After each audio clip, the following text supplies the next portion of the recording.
Bom dia, primeiro ano, como que vocês estão? Espero que todos estejam bem.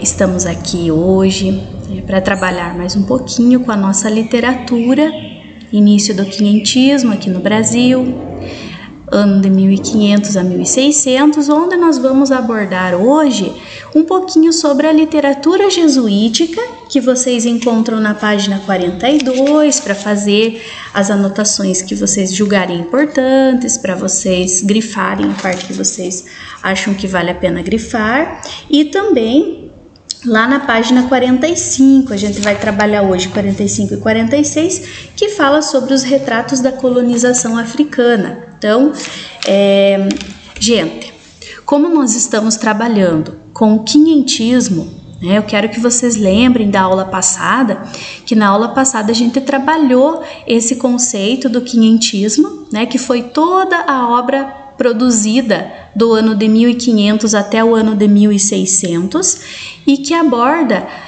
duas vertentes. A primeira delas é a literatura informativa e a literatura jesuítica. Então, na semana passada, na aula passada, nós estudamos sobre a literatura informativa, né, que fala sobre o quê? Que fala sobre todo o relato que foi feito em relação ao que foi produzido na época do descobrimento. Então, quando os portugueses chegaram aqui no Brasil, né, eles tiveram essa escrita, que foi a carta de Pero Vaz de Caminha e as crônicas também, que nós vimos na aula passada, e que retratam esse primeiro contato com a terra nova, com a terra descoberta, né, que no caso é o nosso Brasil. Então, gente, hoje nós vamos estudar especificamente essa parte da literatura jesuítica, tá? O que é muito importante. Então, eu trouxe uma imagem aqui para vocês, e essa imagem é a imagem da primeira missa que foi rezada aqui no Brasil. Também falamos sobre ela na nossa aula do Google Meet na semana passada, né? Qual era o intuito? O intuito era agradecer pela terra que eles descobriram, né? E aí tinha uma questão também na aula passada que foi falado lá, os indígenas não foram convidados, né? Então aqui é o modelo de que eles foram convidados, e a gente já conversou sobre isso na aula passada, né? Que o principal propósito dessa missa foi fazer com que os indígenas compreendessem um pouquinho sobre a cultura eurocêntrica. Nós falamos sobre isso na aula passada. Então, pessoal, outra coisa também que eu quero colocar para vocês, eu dei aquela sugestão de filme para vocês, o filme A Missão. Eu tenho certeza que a maioria assistiu, né? Porque estou esperando os vídeos, alguns já mandaram, outros ainda não. Mas o que esse vídeo, o que esse filme, gente, traz? Né? Qual a visão desse filme que a gente tem? Então, essa visão, como que foi essa relação dos jesuítas com os indígenas, a relação dos jesuítas com as pessoas que viviam aqui no Brasil. Por quê? Porque na época que houve essa vinda dos jesuítas, o Brasil já estava habitado por outras pessoas também, principalmente as vindas de Portugal, né? Porque muitas vieram em busca de riquezas e tudo mais. Foi uma proposta do governo português para que fosse uma forma de proteção do território. Então, isso tudo a gente foi falando aí no decorrer das aulas, né? E no filme vocês puderam confirmar isso que a gente está discutindo, né? Vocês puderam ter uma visão assim em relação a esse momento histórico do nosso país. Gente, então, eu sempre, quando a gente fala, na verdade, em literatura informativa, a gente não pode deixar de falar da literatura jesuítica. Por quê? Porque foram os textos escritos pelos padres jesuítas que vieram aqui para o Brasil na época da colonização, e eles estavam voltados ao trabalho catequético. Então, eles vieram para mostrar para os índios a catequese, a religião, principalmente qual? A religião católica. Como eu já comentei também nas aulas passadas, mas a gente é sempre bom estar retomando para vocês não esquecerem que isso é importante. Houve a reforma protestante, a Igreja Católica estava perdendo muitos adeptos. Então, o que aconteceu? eles resolveram ajudar a nobreza a fazer essa vinda para os países, para a colonização, para tentar conseguir mais pessoas também que fossem voltadas à fé católica, à religião católica, né? Então, foi vamos dizer assim, uma jogada, né, da religião juntamente com a nobreza para que pudesse acontecer isso. Então, gente, por causa disso, né, os padres jesuítas, eles vieram aqui para o nosso país e eles acabaram trazendo esse trabalho catequético. Então, o que eles trabalhavam dentro disso tudo? Os poemas, né, e esses poemas eles eram relacionados, referentes à religião. Além disso, textos em prosa e textos teatrais. Gente, os textos em prosa e os textos teatrais, eles eram os mais utilizados pelos jesuítas. Por quê? Porque eles serviam para a catequização, né? Então, são itens que a gente vai ver a partir de agora em relação ao conteúdo, né? A produção escrita desse momento, ela queria o quê? Ela queria falar sobre a forma como os indígenas falavam, como eles deveriam se vestir, né? Esse comportamento que os indígenas tinham, tá? Isso tudo, gente, voltado para o quê? Para o teatro, que tinha uma finalidade muito importante, que era o quê? Penetrar no imaginário do indígena, para quê? Para que os nativos pudessem ver as situações ou se ver em situações nas quais santos e demônios duelavam. Então aqui a gente vê o que? As forças do bem e as forças do mal, né, que estavam sempre se enfrentando.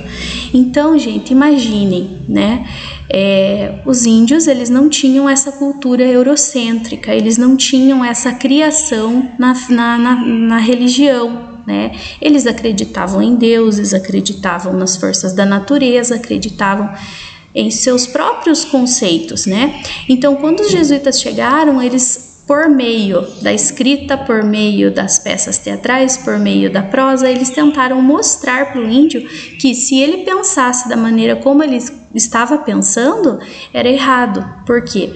Porque eles faziam com que o índio imaginasse, por meio das peças teatrais, que ele estava errado em pensar da maneira que ele pensava, né? Então foi assim, foi uma forma que eles utilizaram para poder fazer com que o indígena passasse para o lado do europeu.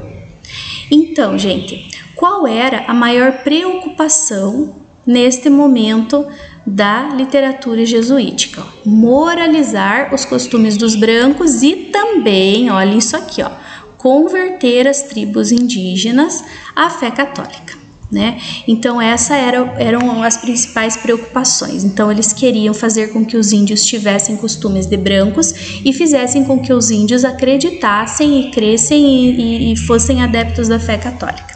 Então o que eles faziam? Os jesuítas faziam para que isso acontecesse?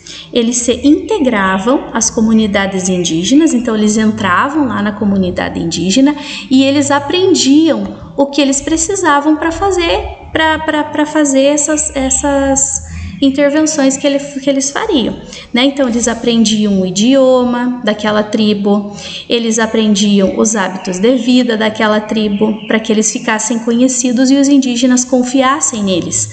Eles aceitavam o seu modo de viver, aquilo que eu mostrei para vocês por meio do filme que eu pedi para vocês assistirem. Então tá lá bem explicadinha essa parte, né? Então, quando eles faziam isso, eles se incluíam nessa comunidade, nessa tribo, eles apresentavam as suas ideias e também eles faziam o quê? Eles adaptavam elementos religiosos às crenças das tribos, né? Então, eles acabavam fazendo isso para que o indígena pensasse realmente na sua fé, vamos dizer assim, né? Então ele acabou transformando o indígena nessa parte.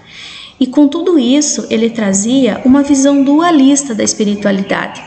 que não, ó, isso aqui é super importante, gente, ó, achem lá na apostila, grifem, se não tem lá, anotem, porque é importante, ó, não fazia parte da cultura indígena essa visão dualista. Por quê? Porque eles acreditavam na natureza, eles acreditavam nos deuses deles e tudo mais, né? Então, a nação, ela tinha crenças, disso que eu falei, ó, rituais religiosos próprios, né? Só que alguma coisa em comum os unia. Alguma coisa que seria o quê? Essa crença nas manifestações da natureza, esse diálogo com espíritos do antepassado e esse contato com o catolicismo europeu que foi visto, né, por muitos historiadores, muitos críticos literários como um choque, né, também a parte histórica, né, gente? Vocês provavelmente já tenham estudado isso em história. Então foi um choque, né? Foi assim, eles não estavam acostumados com esse estilo de vida, com essas crenças que foram colocadas, e isso acabou trazendo esse choque aí de realidades. Aí, gente, lá na página 45, nós vamos ver um pouquinho sobre os retratos da colonização africana. Então, gente, a colonização africana, ela foi muito parecida com o que aconteceu aqui no Brasil, né? Por quê? Porque vieram os colonizadores, eles acabaram participando aí desse primeiro contato também com as pessoas que já viviam lá. E eles também fizeram um projeto, né, o projeto português, um projeto colonial, que também iniciou no século XV, né, e foi um pouquinho antes do Brasil, ó, 1483 a 1485, que foram as ações mais efetivas em relação à colonização, quando as primeiras armadas portuguesas chegaram a Angola. Então, gente, quais eram os principais objetivos desse projeto colonial, vamos dizer assim? Era se aproveitar também dos recursos disponíveis naquele local, né? Então, era praticamente a mesma coisa que eles quiseram fazer aqui no Brasil. Então, gente, ó, o que aconteceu em 1575? Ó, o Brasil já tinha sido descoberto há 75 anos. 400 colonos se fixaram nessa data em um lugar no qual seria depois a cidade de São Paulo de Luanda, né? Então, essa vinda desses 400 colonos foi um modelo de ocupação. Por quê? Porque eles tiveram o mesmo sistema das capitanias hereditárias, né, que a gente viu lá no Brasil, que era, por exemplo, o rei doava terras para que os portugueses viessem e fizessem, né, fizessem a sua morada e acabassem explorando e também protegendo de alguma forma o território, né? E o que eles exploravam lá em Angola? Eles exploravam principalmente a prata e também, gente, isso aqui, ó, olhem isso aqui, ó, a mão de obra escrava, né? Então, eles encontraram, né, uma forma de ganhar dinheiro se aproveitando das pessoas, né, por causa dessa mão de obra. Então, a mão de obra escrava, ela era vista como uma mercadoria. Então, os escravos eram vendidos. Isso também está na história, nós já conhecemos, né? Em Moçambique, o que aconteceu em Moçambique? Foram organizadas algumas feitorias, e entre elas os chamados entrepostos. O que eram os entrepostos? Eram lugares que ficavam nas fronteiras e que tinham uma função do quê? De centralizar as atividades econômicas realizadas naquele momento entre quem? Entre o reino como um todo, né? E entre os lugares da própria África, né? Era como se fosse um serviço de alfândega e apoio à navegação. Então, quando a gente viaja, vamos pensar aqui perto, quando você viaja para o Paraguai, você precisa passar pela alfândega, né? Você precisa passar para você ir para outro país. Então, eles fizeram mais ou menos isso. Então, só poderia entrar no país ou sair do país quem passasse por esse local e tinha que ter ainda uma justificativa, né? E também, além disso, Moçambique dispunha de produtos que acabavam despertando o interesse de Portugal, assim como no Brasil, né? Nós tivemos a prata, o ouro, o marfim, as especiarias, as pérolas, né? Então foram coisas que eles acabaram também utilizando, assim como no Brasil. Gente, o que eu quero que vocês façam de atividade? Você vai fazer um resuminho da nossa aula de hoje no caderninho de literatura, vai fazer uma foto e vai postar lá no grupo da turma. Por que esse resumo, gente? Para ver se você entendeu o conteúdo da aula, tá? Escreve lá com as tuas palavras, não precisa ser muito extenso, mas tem que abordar esse tema que a gente trabalhou hoje, tá bom? Então, na próxima aula nós nos encontramos pelo Google Meet, vamos fazer a resolução dos exercícios. Se vocês tiverem alguma dúvida, vocês podem me perguntar, eu vou estar muito feliz em respondê-los. E na próxima aula a gente se encontra e vamos fazer o que tiver que fazer, vamos resolver exercícios. E, gente, entrem lá na aula do Google Meet, é muito importante.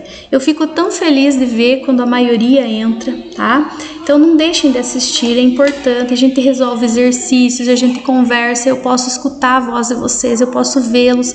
Então é muito importante, gente, tá bom? Então fica aqui o meu abraço, meu carinho para vocês, né? Espero vocês na próxima aula com muitas saudades, tá? E um beijo no coração. Até mais!